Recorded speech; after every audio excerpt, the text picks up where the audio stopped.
Greetings and salutations, bem-vindos a mais um vídeo do nosso canal Technicalities. O meu nome é Romário Ferreira and I am your host.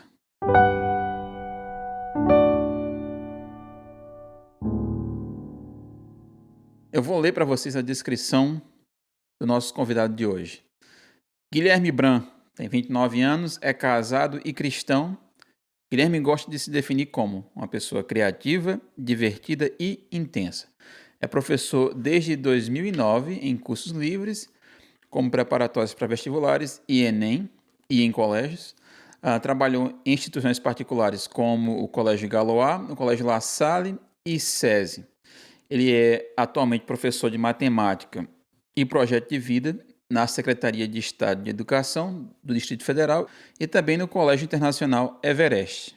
Nós dividimos essa conversa em duas partes, porque foi muito interessante e muito longa, mas prazerosa. Então você vai ficar com a primeira parte dessa conversa e na semana que vem nós iremos ver a segunda parte. Então fique aí com a primeira parte da nossa conversa com Guilherme Bran. Então, nós estamos aqui hoje com o meu querido amigo de longas datas, Guilherme Bran. E Olá. A gente vai conversar um pouco. Eu sou muito interessado em aprender. Eu gosto muito dessa coisa de aprendizado. Eu estou sempre interessado em temas relacionados a aprender. Para você ter uma ideia, eu gosto tanto de aprender que eu sou viciado em tutoriais. Uma vez eu fiz um tutorial no YouTube. Demorou 40 e poucos minutos e eu assisti meu próprio tutorial depois. Eu já sabia o que tinha dito, mas assisti ainda depois porque eu gosto. Editou, gravou e ainda assim assistiu tudo de novo. Assisti tudo de novo. É um vício que eu tenho. Então eu fico muito interessado em saber como as pessoas lidam com o aprendizado e o Guilherme é professor de matemática, que é um negócio que merece um Oscar, o cara ser professor de matemática só por ser. E eu vou começar aqui, eu vou tentar voltar lá do começo, de quando eu conheci Guilherme, a gente vim de lá para cá, até onde está hoje, né? Apesar o canal aqui a gente lida com inglês e muito mais com aprendizado, coisas que servem para a vida toda. Então, eu conheci Guilherme em 2006, na quadra 6, na Igreja Assembleia de Deus, e a gente se conheceu através da música. A música é uma coisa que faz muito isso, conecta muito as pessoas. Guilherme, eu vou começar por aqui. A música. Como é que surgiu na sua vida a música? Pois pronto. A música surgiu na minha vida muito antes de eu nascer. Porque o meu pai, antes de conseguir comprar um som, ele decidiu fazer uma coleção de discos. Ele decidiu fazer uma coleção de MPB. Então, escondido da minha mãe, ele conseguiu comprar escondido 2 caixas de CD. Então, preenchia aquelas caixas assim que se encaixava o CD. E aí, um dia depois do meu nascimento, ele comprou um som Sony, que ele, de repente, minha mãe chegou em casa e estava rolando as músicas que ela adorava e que ele também gostava muito, inclusive. Por isso ele fez essa coleção. Só que você pode perceber que teve uma discussão no casal. Claro. Desde que esse som começou a funcionar lá na minha casa, ele nunca parou, enquanto meus pais moraram juntos. Então, durante os 6 anos seguintes, enquanto meus pais viveram juntos, eu escutei muita música MPB, muito Milton Nascimento, Djavan, muita música brasileira, samba, dos mais variados tipos de música brasileira. E nesse período, concomitante a isso, a minha irmã aprendeu violão. Então, enquanto eu crescia, eu escutava as coisas legais que meu pai ouvia e as coisas legais que minha irmã estava estudando. Só que eu só me tornei estudioso de música quando eu fiz 15 anos, que foi exatamente 1 ano antes de a gente se conhecer. Então, em 2005, eu comecei a estudar violão e eu dormia com violão. A minha irmã me deu uma aula muito básica de música. Ela disse, olha, veja bem, as notas são 7, entre elas tem algumas, e elas são... você começa no Dó, aí tem o Ré, aí tem o Mi, aí tem o Fá, o Sol, o Lá e o Si. O Mi e o Si não tem nada depois deles, já pula direto para a próxima, e tudo que você precisar para formar tudo que você precisa está dentro dessas coisas. Aí ela me ensinou umas formações, me ensinou uns 4 ou 5. Ela me ensinou os acordes maiores e os acordes menores e acabou. E daí em diante eu desbravei tudo, só mesmo porque nessa época ela já trabalhava muito, não tinha tempo de estar comigo, me ajudar com essa coisa de aprender música. Então eu desenvolvi muito na igreja. Uhum. Então eu sempre mais cantei do que toquei violão. Então antes de tocar, eu já cantava, eu comecei a cantar. E o violão me ajudou muito a desenvolver a habilidade social, principalmente, Uhum. porque eu era tímido e o violão destravou, e o fato de cantar destravou muito a minha habilidade social. E também essa coisa de aprender sempre na observação. A minha aprendizagem, a minha forma de aprendizado é muito visual. Uhum. Então eu captava aqueles acordes diferentes, aí eu aprendi os nomes e aí eu encaixava naquilo que servia para mim. Então música para mim nasceu assim, olhando, muito mais do que lendo, muito mais do que pesquisando, assim, foi muito, muito visual, muito visual. Isso aí é uma coisa muito interessante, essa maneira de aprender, e é uma maneira que muita gente aprendeu. Eu acho que até no Brasil mais do que em outros lugares. Não sei, talvez outros lugares também tenham isso, mas no Brasil muito isso, porque não existe muito uma formação, uma coisa muito formal de se ensinar música. As pessoas aprendem muito assim, de supetão, né? É tanto que as escolas não têm a educação musical assim desde muito cedo. Tem outras matérias que são importantes e tudo, mas a educação musical não fica, não ocupa um espaço de importância muito grande. Então o pessoal que aprende geralmente assim, observando outras pessoas tocarem, vendo outras pessoas tocarem e vão levando assim adiante. E tem uma outra coisa que você falou, que é essa questão social, porque você tem quase que um escudo quando você tem um instrumento, quando você toca um instrumento. Você tem essa timidez que a gente tem, e eu tive muito disso, e a igreja também me ajudou bastante quanto a isso, porque eu era uma criança muito assim, muito na minha, mas quando você empunha o violão, você está protegido pelo violão, né? Tem esse lado. Até porque os olhos vão pro instrumento, né? Isso.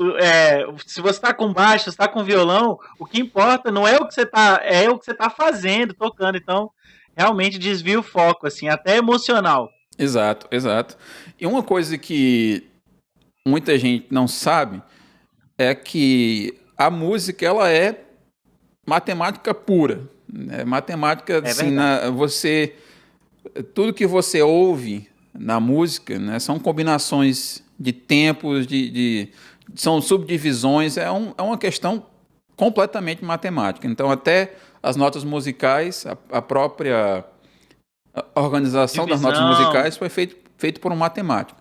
Então, como é que você teve interesse pela matemática? Já foi de cedo assim, ou foi uma coisa que aconteceu mais tarde, mais tardiamente na vida? Eu considero que, diferente da música, eu considero que eu fui até a música, e aí aprendi. Mas eu considero que a matemática veio até mim. Eu me sinto mais um escolhido da matemática do que alguém que escolheu ela, porque na minha percepção foi assim, eu nunca tinha estudado matemática, porque os meus professores de matemática eram chatíssimos, eram horríveis, da forma emocional de se dizer, eles eram repulsivos, repulsivas, mas aí, quando eu cheguei no 7º ano, na 8ª série, na verdade, no 8º ano, aqui no Brasil, o último ano dos anos finais do ensino fundamental, o penúltimo ano. Quando eu cheguei nesse ano, eu tive um problema, eu fiquei de recuperação em inglês, matemática e ciências. Então, inglês, na época eu descobri que eu não gostava e que eu não era bom. Na época eu não gostava e não era bom. Ciências, eu descobri que eu não gostava, mas eu era bom. Quando eu parei para estudar, para recuperação, eu realmente descobri que eu tinha talento para aquilo. E matemática, quando eu estudei, eu descobri que eu gostava de estudar aquilo e que eu tinha habilidade. Porque eu nunca tinha sido estimulado tanto assim. Eu acho que eu tinha deixado de entregar uns trabalhos, alguma coisa assim. E aí, quando eu parei para estudar, ela me escolheu, ela me agarrou pelo pescoço e eu nunca mais pude soltar, porque no ano seguinte foi a oitava série e com 14 anos eu já sabia que queria fazer matemática. Uhum.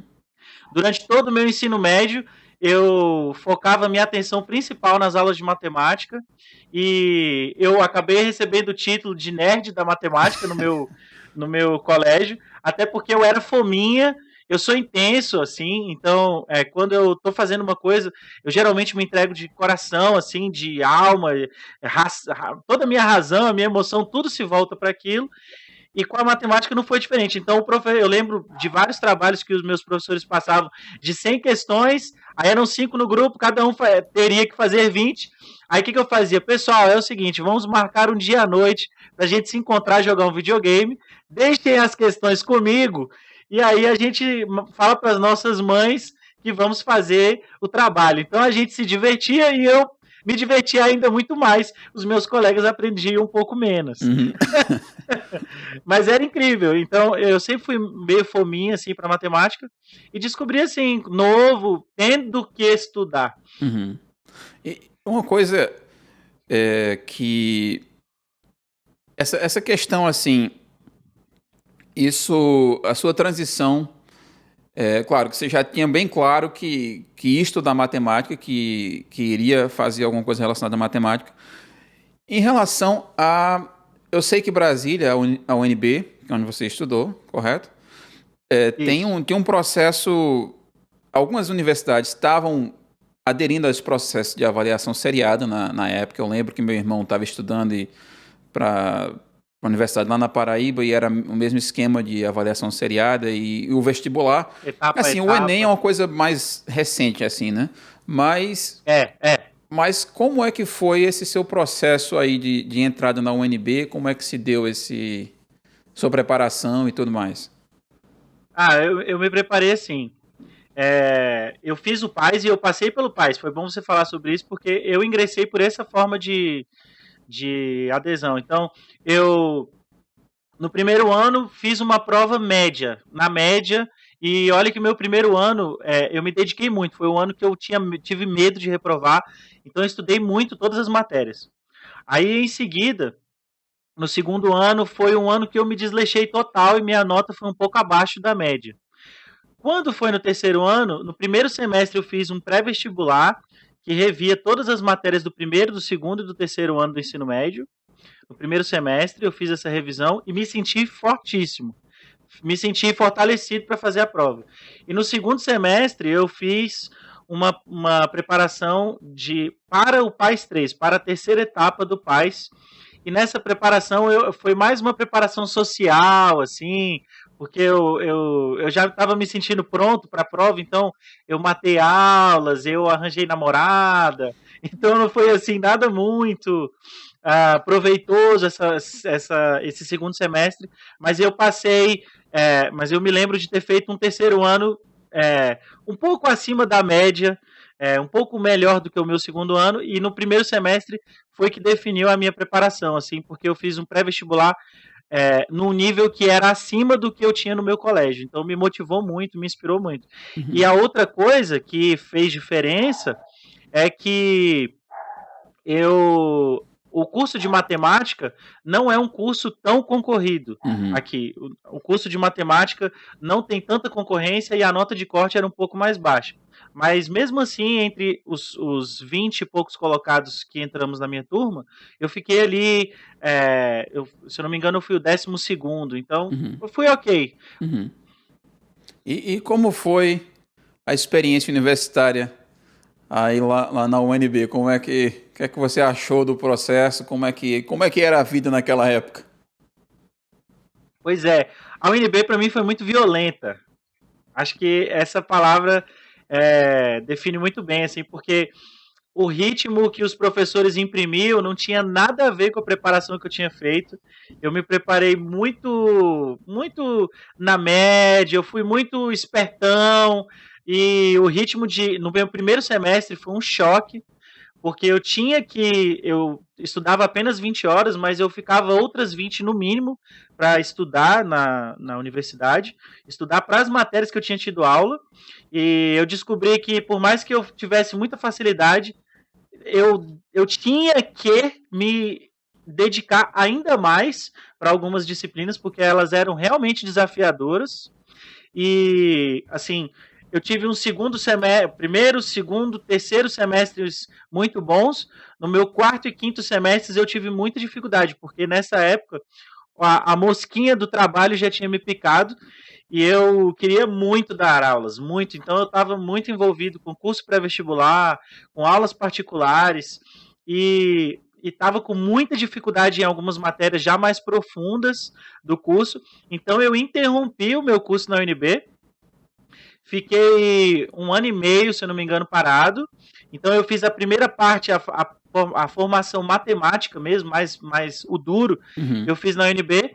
E quando eu fui terminar o meu curso, porque eu tinha pausado, eu não quis voltar para a UNB, porque eu me julguei, com a carga horária que eu tinha de trabalho, eu não me julguei apto a terminar daquela forma, porque ou eu ia ter que largar os empregos e as aulas e o dinheiro, que já fazia uma boa diferença, ou então eu não ia conseguir finalizar. Então eu terminei o meu curso na Universidade de Uberaba. Uhum. Eu procurei no ranking de universidades EAD qual era a melhor universidade entre elas, quais eram as universidades que tinham o melhor ranking de universidade à distância, e eu decidi pela Universidade de Uberaba e finalizei o meu curso à distância. Então eu trabalhava, aí eu fiquei muito feliz porque eu pude aproveitar todas as matérias matemáticas que eu já tinha feito na UNB e finalizei a parte EAD praticamente só as matérias na formação para ser professor. Uhum. E então eu trabalhava o dia todo, dia, tarde, algumas noites, e nas entrenoites e fim de semana eu ia para a igreja e estudava o meu curso, a parte de formação docente. Uhum. Então foi assim a minha caminhada. A minha caminhada acadêmica foi muito difícil. Para mim, eu não. Durante a minha caminhada acadêmica, eu não lidava bem com o conhecimento. Eu achava o conhecimento chato, imposto. Eu tinha crise em relação ao currículo. Eu achava que o currículo não tinha nada a ver com o que a gente ia usar no dia a dia, da prática docente. E por isso também eu pausei a UNB. E até hoje não voltei para a UNB, mas Uhum. terminei minha graduação na Universidade de Uberaba. Não, isso é interessante, porque os caminhos são diversos, né? Você tem que adaptar a sua realidade, porque nem tudo é exatamente assim desenhadinho do jeito que se a gente vê nos filmes. A coisa às vezes toma outros rumos e a gente tem que aprender a Exatamente. ser flexível nessa situação. Você já tocou E a não parar. exatamente, a não parar. Essa é a grande questão. Eu lembro, agora isso me remeteu a um livro do Rick Warren, chamado A Vida com Propósito, e que ele Sim. fala de um exemplo, do Rick Warren, acho que sim, de um exemplo Rick Warren, A que, Vida com que Propósito. Eu o conheço o livro. cidadão que estava fazendo um teste para ser motorista na polícia. Ele era policial e iria especializar em dirigir. E aí tinha um teste que era um Certo. teste de direção muito rápido. E aí, nesse exame, ele acabou perdendo o controle do carro, saiu da pista, mas não parou, voltou para a pista novamente e continuou o teste. E achou que teria Certo. sido reprovado. E depois, Certo. quando foi ver, ele tinha passado, e aí o instrutor falou: não, o importante é você não parar. O teste você pode cometer erros, você pode cometer desvios e tudo, mas a questão é você não pode parar. O teste é esse. Então, a vida também tem essa questão. Você, às vezes, pode fazer a gente chama de movimentos laterais. Você pode mover para um lado, ou você pode mover para o outro lado, mas a questão é que você esteja movendo em frente.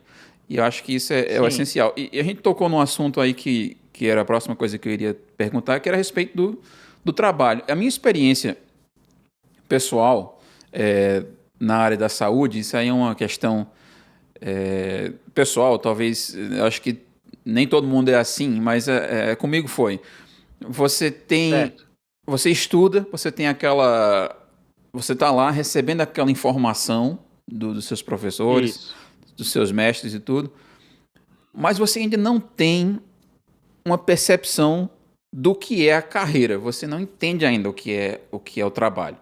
E aí você às vezes não às vezes você até nem se interessa tanto por alguma coisa porque você não consegue ver a aplicação real daquilo na vida, como é que aquilo vai ser útil a você. E você só vai, eu acho assim, que a pessoa só vai realmente aprender a ser aquele profissional quando ele tá sozinho, quando você solta ele no mundo assim e diz aí, ó, Isso. que vira, você agora tá nas suas costas, Dá, você tá respondendo por dá isso. teu jeito. Como é que foi a sua, já que você começou a trabalhar antes de se formar, qual a sua experiência nessa questão da faculdade, a diferença da faculdade e da vida profissional? Como é que você encarou isso? Como é que foi para você? É, na faculdade, em relação à matemática estudada, a matemática estudada é num nível muito acima daquilo que a gente vai usar na vida profissional. Diferente da área da saúde, em que o que você está estudando, se você guardar tudo, eu acredito, minha esposa é farmacêutica, se você guarda tudo, em alguma coisa você consegue conectar naquilo que você vai executar. Na matemática, a gente avança muito justificando e entendendo os porquês daquilo que é a base que a gente vai trabalhar com os meninos mais novos. Então, não necessariamente, ou na maior parte das vezes, em relação à matemática trabalhada no ensino superior, nós, a não ser algumas lógicas de pensamento e algumas estratégias de abordagem em relação a algumas questões, de forma geral, a matemática do ensino superior é uma coisa desconectada da matemática básica que vai ser ensinada aos meninos em que vamos estar licenciados para acompanhar. Uhum. Agora, no sentido da carreira, falando assim, os empregos que eu tinha não eram os empregos exatamente formais que eu conseguia após o diploma, né? Uhum. Então, os empregos que eu tinha eram de acompanhamento de alunos que estavam com problemas na escola, de acompanhamento de pré-vestibulandos para então fazer a prova de seleção e ingressar na universidade.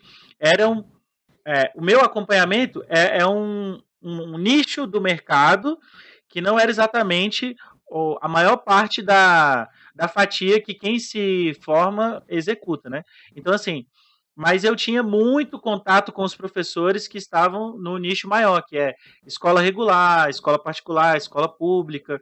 Então, eu via os meninos saíam das aulas deles e vinham se encontrar comigo. Então, eles me contavam tudo. E eu tinha todos os dados para entender aquela realidade. Uhum. E eu também fiz bastante estágio em colégios com monitoria e tive a oportunidade de lecionar aulas para alunos regulares. E como eu era monitor deles, eu pude absorver todos os erros que eles declaravam que os professores deles tinham. Uhum. Então, essa coisa de ter a carreira iniciada antes da minha formação, do meu diploma mesmo, fez muita diferença no caminho que eu ia seguir. Então, quando eu me formei, eu já sabia em qual tipo de escola eu queria trabalhar e qual tipo de escola eu não queria trabalhar. Eu já sabia que eu queria um concurso público na minha área para complementar a renda, para poder me sentir à vontade de ter a postura que eu acredito ser a certa nas escolas particulares que eu ingressei. Então, nós temos a profissão ser professor no Brasil não é tão valorizado. Então, quando algum de nós tem alguma segurança pessoal e financeira para executar, tanto na escola pública quanto na escola particular, aquilo que acredita, não se sente com medo de ser limado, de ser demitido, de ser tirado do baralho. Uhum. Então, e isso faz muita diferença na parte da carreira. Então, eu acredito, não sei se eu respondi exatamente Não, a sim. pergunta, Mas eu via a universidade de forma desconexa do dia a dia, e eu via que eu descobri a segurança que eu precisaria ter para desenvolver a profissão do jeito que eu acredito ser o jeito certo. Uhum, isso é interessante. Eu vou ainda voltar nesse assunto que você já tocou no. Eu estava pensando assim numa linha de raciocínio e a coisa vai fluindo de outras maneiras, mas eu vou voltar ainda num outro Isso. assunto que você tocou aí. Mas Pronto. antes de a gente voltar a isso, eu queria perguntar o seguinte: você inicialmente falou que das 3 matérias, que eram matemática, inglês e ciências. E como é que o inglês apareceu na sua vida? Foi uma necessidade que você teve? Foi uma curiosidade que você teve para estudar depois? Como é que foi o approach, como o pessoal fala? Como é que você se aproximou do É, negócio?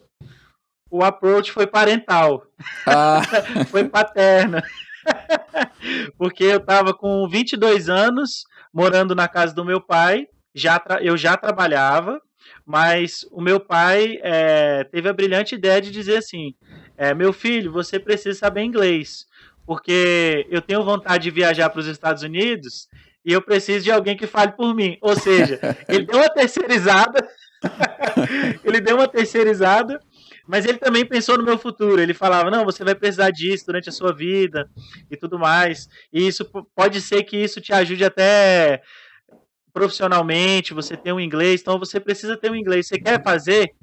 E dos meus 14 até os meus 22 anos, eu tive totalmente desconectado formalmente da língua, mas a língua foi me cativando em séries, como eu sou músico, o músico tem uma necessidade auditiva especializada. Então, eu não gosto de ouvir, de ver filmes dublados. Eu acho que a qualidade original é perdida. Então, por isso, eu ouvi muita coisa em inglês, porque a maior parte do consumo cinematográfico no Brasil é americano. uhum, Então, eu me envolvi muito com séries em inglês, com filmes em inglês, e comecei a abrir o coração para a língua. Então, com 22 anos, eu recebi o convite de meu querido e saudoso pai de fazer o inglês.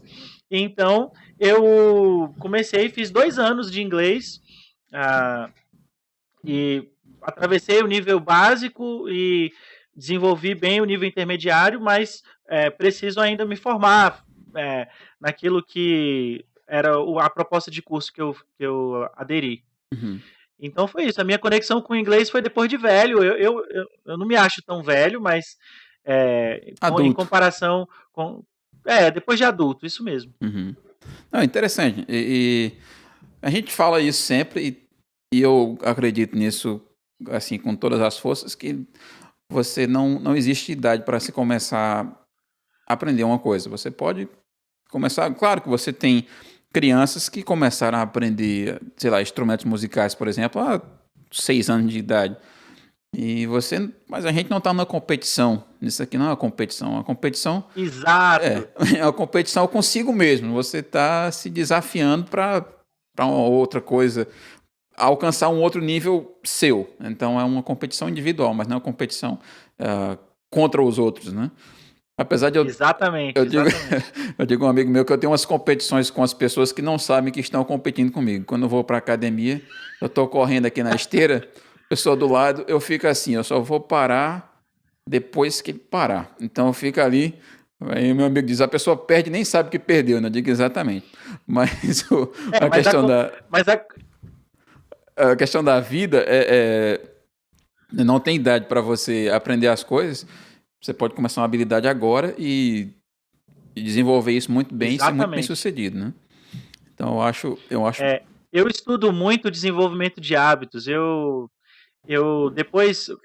Então, essa experiência de aprender o inglês, de conseguir me dar bem e de gostar de inglês, me destravou para outras coisas. Foi dos starts que eu senti nos últimos anos que me destravou para outras coisas. Então, eu cheguei a dizer com uns 19, 20 anos, numa intervenção familiar que meu pai e minha mãe fizeram comigo, dizendo assim: e aí, eu virei para meu pai e minha mãe e disse: eu não quero Estudar. Eu não gosto de estudar, eu acho estudar chato.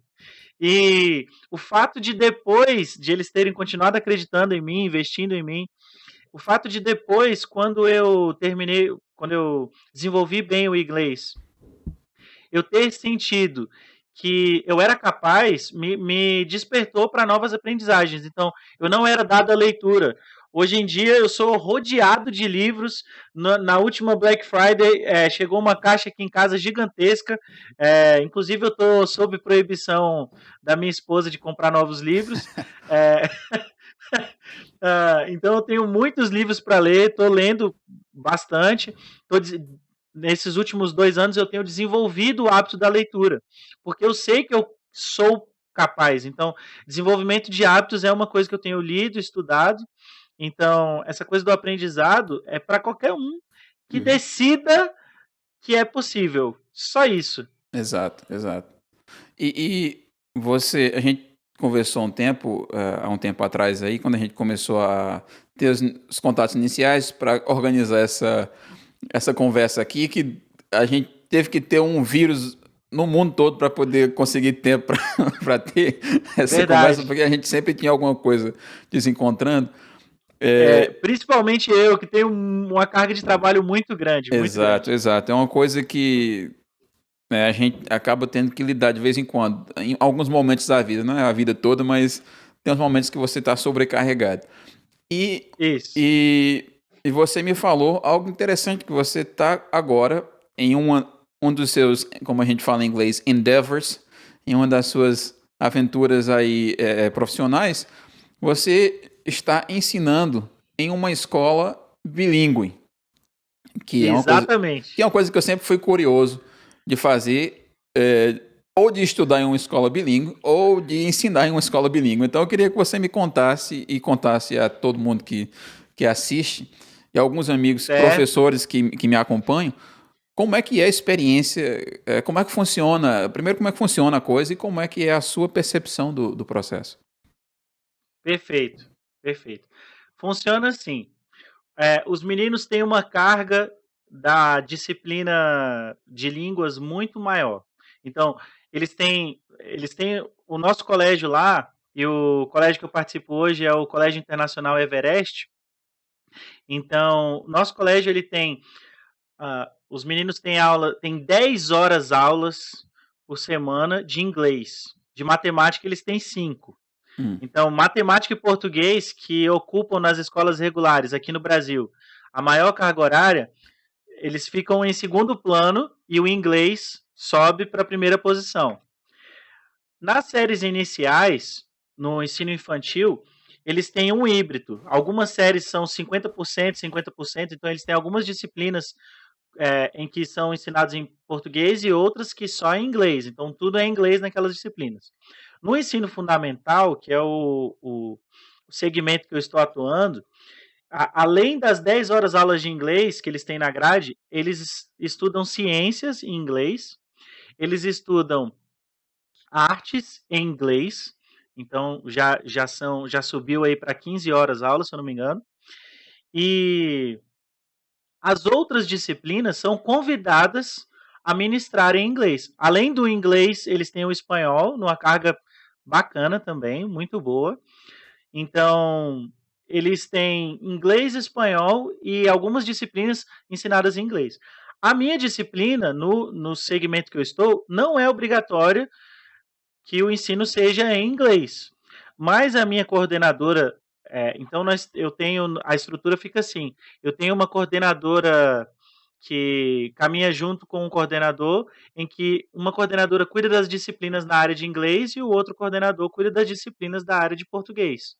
Só que eu decidi me submeter aos dois e me dispor a um projeto de ensinar inglês, de ensinar matemática em inglês. Então, eu trabalho com letramento matemático de alguns termos com os meninos em inglês. Geralmente eu faço as introduções das aulas porque eu tenho o costume de desenvolver com os meus alunos não só a matemática, mas separar em cada aula um momento para a gente desenvolver uma formação integral. Então eu sempre levo uma frase do dia, uma pergunta provocativa, para que eles se sintam estimulados. E geralmente eu faço isso no início da aula, porque matemática, para muitas pessoas, é desafiadora, ela é repulsiva. Então, eu costumo, no início das minhas aulas, sempre levar uma frase do dia, uma frase de uma música e fazer um comentário e tentar conectar aquilo com a aula do dia. Algumas vezes eu consigo conectar a aula do dia, outras vezes essa ideia inicial eu faço apenas para conectar os meninos a mim, porque eu acredito muito na educação pelo afeto. Então, Uhum. tem um epistemólogo chamado Henri Vallon, que é o meu principal inspirador, em que ele diz que quando as pessoas fazem conexões positivas, eles conseguem desenvolver um conteúdo, um tema, de forma muito melhor, porque aquilo se torna neurologicamente, afetivamente agradável para o ser. Uhum. Então, eu moldei a minha prática social para atrair os meninos. E eu faço isso também no ensino bilíngue. A maior parte dos meus colegas sabe inglês perfeito. Até porque nós recebemos alunos de embaixadas, que nosso colégio está localizado bem no meio do Lago Sul. Então, lá nós recebemos vários alunos de embaixadas, alunos de diplomatas. Como é um colégio de alto nível, nós recebemos alunos dos deputados, dos governantes, então, tanto do Poder Legislativo quanto do Poder Judiciário. Nós recebemos alunos, filhos de pessoas com muito dinheiro, porque é um colégio de elite. Então, nesse sentido, o ensino bilíngue, ele trabalha muito a questão de construção de termos e uma internacionalização. Tem uma outra coisa importante no nosso colégio que faz muita diferença, é que os nossos alunos não são preparados só para o ciclo nacional. Então, eles não são preparados só para Enem, só para vestibular, só para universidades a nível Brasil. Eles são preparados a nível internacional, para que, se eles quiserem escolher uma carreira na França, ou no Canadá, ou nos Estados Unidos, eles tenham pelo menos a base forte para se desenvolver lá. Então, é isso. É muito interessante, muito bom. E, assim, começando de jovem, né, de criança, é muito bom isso, porque o desenvolvimento neurológico das crianças é muito mais avançado em relação à audição, né, porque a língua ela está muito mais relacionada à audição do que mesmo a habilidade motora da fala. Então, uma coisa que eu... Tem um livro chamado 100 bilhões de neurônios, é um livro muito interessante sobre neurologia, mas que tem muitas curiosidades nesse livro. E uma das As coisas... informações. Muitas informações. Isso. Uma das coisas que eu lembro muito bem desse livro, quando eu estudei isso lá, inclusive lá no Lago Sul, uma vez a gente estava comentando e tinha uma série de perguntas. E uma das perguntas é por que é que as pessoas adultas falam com sotaque. E aí, quando falam outro idioma. E a resposta para isso era porque é uma questão auditiva. Você aprende, você cria uma espécie de filtro baseado na sua língua mãe, Materna. materna, Isso. e aí você ouve as outras línguas através do mesmo filtro. E aí você tem dificuldade de conseguir ouvir os sons como eles realmente são. E uma criança não tem isso. Até uma certa idade elas não têm, ela ouve o espectro completo de todas as frequências. Então, uma criança que é exposta a falar 3, 4, 5 idiomas, ela vai aprender a falar os 5 idiomas sem o sotaque em todas as línguas, se ela continuar praticando isso. Então, é uma coisa muito interessante sobre o desenvolvimento motor das crianças. E uma outra coisa que eu ia falar era que você tocou a respeito dessa questão da afetividade. Uma vez, agora em 2015, a gente foi para um congresso em Seattle de osteoartrite. Era um congresso Ok. mundial, internacional de osteoartrite. Todo ano tem em outro país diferente. E aí, um dos estudos mais interessantes que eu ouvi lá foi desse professor que falou o seguinte, que eles estudaram houve uma espécie de um estudo cego que eles davam aos profissionais da saúde que estavam tratando os pacientes, faziam com que eles examinassem os pacientes e tudo, mas na verdade, quem estava sendo examinado eram os profissionais. Eles queriam ver como era que os profissionais se comportavam e como os pacientes davam uma nota para os profissionais. Então eles queriam ver uma coisa que eles chamaram de confirmação, como era a confirmação entre os dois. Então, quando aqueles pacientes que haviam uma confirmação maior, que tinham um link inicial com o profissional, eles se curavam mais rápido do que os outros que não tinham. Então, eu acredito que isso funciona da mesma maneira também com o aprendizado. Até quando você falou aí, quando você não tem uma boa ligação com uma pessoa, com o professor, aquilo ali não tem quem faça. A matéria pode ser a matéria mais interessante do mundo, que a pessoa consegue deixar ela chata. Então, exatamente. Quando você... a matéria pode ser engenharia aeroespacial. Se você tiver se você confiar no professor e tiver o que a gente chama de inglês de rapport, né, que é um contato, uma ligação, você vai assimilando aquilo muito melhor, não é? Sim, caramba. Enquanto você falava, eu pensava aqui que uma das forças que me jogou para a docência, porque antes de decidir fazer matemática, eu decidi ser professor. A minha escola do ensino básico me deu muitas experiências que eu carrego até hoje, assim, e eu não sei se é para todo mundo assim, mas eu acredito que o período da nossa transição infância e adolescência é muito marcante. E uma coisa que ficou muito marcada quando eu percebi que matemática era fácil, quer dizer, poderia ser fácil, era pelo menos para mim, e que poderia ser interessante, foi a seguinte pergunta: gente, se matemática é tão legal, por que ela é ensinada daquela forma? Se a matemática pode ser tão divertida, por que é que os meus professores de matemática são os mais chatos? Então, eu me formei professor na antítese da chatura, da cobrança veemente desnecessária. Então, eu sou muito mais propenso a metodologias ativas, a metodologias que se misturem com a tecnologia. Então, os meus alunos produzem vídeos, os meus alunos fazem muita atividade em grupo, eu dou muita importância à colaboração.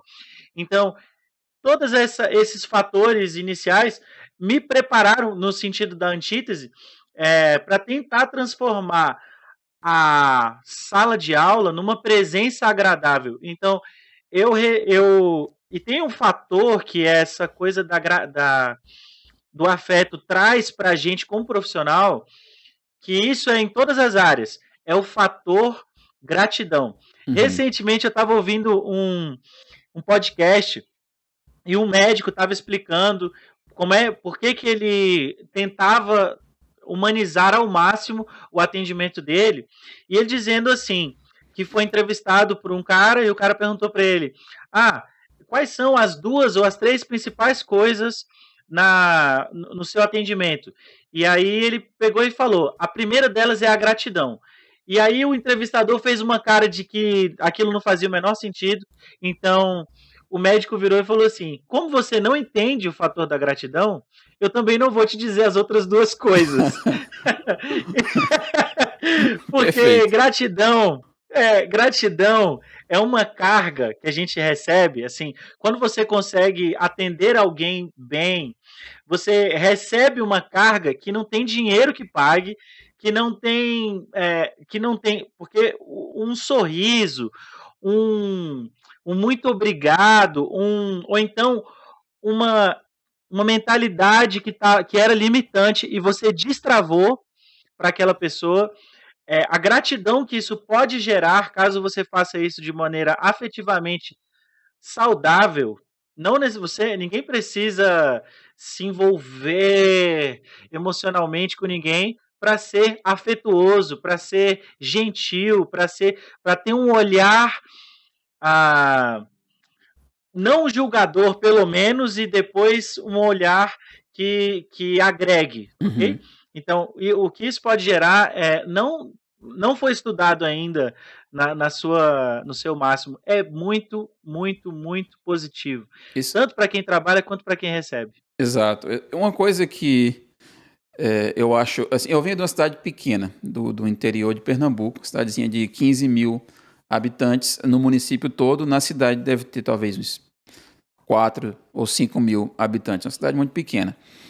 E uma coisa que aconteceu uma vez, meus primeiros contatos com a língua inglesa, isso foi lá em 2004, 2005, e veio um médico daqui, de Nova York, foi para lá, foi fazer serviço social, foi atender pacientes lá numa, num lugar improvisado e tudo, e veio o pessoal dos sítios todos para serem atendidos, e alguns nunca tinham visto um médico na vida.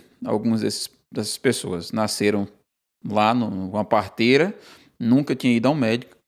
E eu lembro que essa questão da gratidão pode ser exemplificada muito bem assim. Todo mundo, o pessoal veio, foi atendido, depois voltou para suas casas, e muitos desses aí vieram de lá, às vezes com uma melancia para trazer para o médico, uma galinha.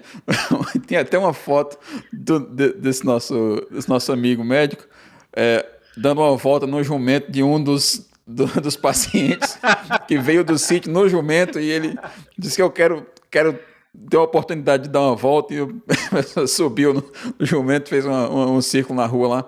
Então, essa, essa coisa da gratidão que existe, você dá o melhor que você tem para agradecer a alguém. Você não sabe o que a pessoa fez, aquilo, claro, de graça, não ia cobrar nada, mas você sente a obrigação de alguma forma retribuir aquele favor. E uma outra coisa que eu passei a experimentar aqui, eu vim trabalhar numa cidade aqui também pequena, né? E com o tempo eu acabei tendo essa experiência próxima do que eu tinha na minha cidade. De, por exemplo, eu estar abastecendo o carro num posto de gasolina e encontrar um paciente meu que, né, acenar para você e vir falar com você, vir agradecer. E olha como é que tá aqui agora, tá vendo? Às vezes mostrar o braço aqui. Então, tem muita. Essa questão da gratidão é essencial e em tudo, porque faz você valorizar o que você tem, o que realmente importa, e essa questão também da ligação. Então, você viu aí como foi que eu me diverti tanto nessa conversa. Então, espero que você tenha gostado também. Não deixe de assistir na semana que vem a segunda parte da nossa conversa. Nós iremos falar sobre projeto de vida, sobre os nossos planos para o futuro, e assim vai. Se você gostou do conteúdo do vídeo, deixe um like, compartilhe o vídeo com alguém, e espero você na semana que vem.